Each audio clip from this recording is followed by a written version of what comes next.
What's up everyone? Ngayon, no? February 24, 2025. So, mag-update na naman tayo ng ating pie price. Sa ngayon, ating pie is $1.58.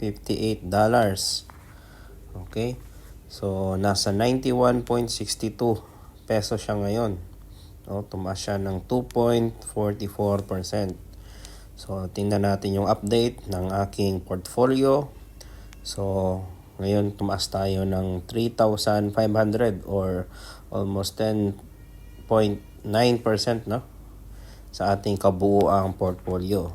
So, in total, tumaas ang ating portfolio ng 89% or 16,973. So, total yan na 393 pie.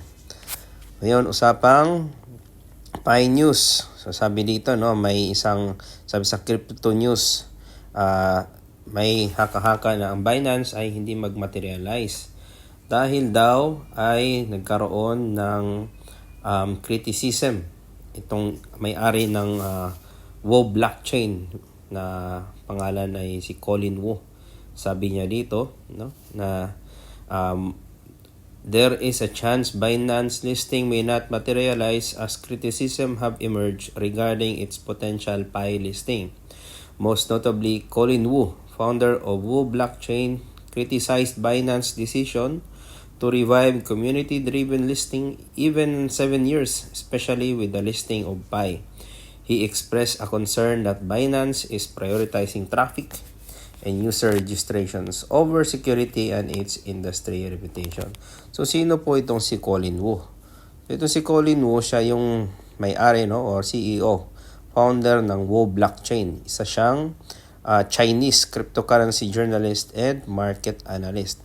So, ito palang si Colin Wu, isang Chinese national. Alam naman natin na ang Binance ay isang Chinese company. So, malaki ang influensya niya sa exchange na ito. Kaya nasasabi dito sa Coin News na may potential na hindi magmaterialize.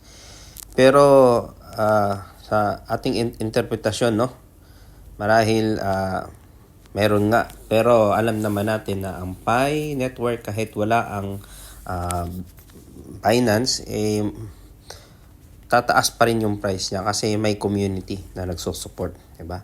So tuloy lang tayo mga bro sa ating pag-support sa Pi Network.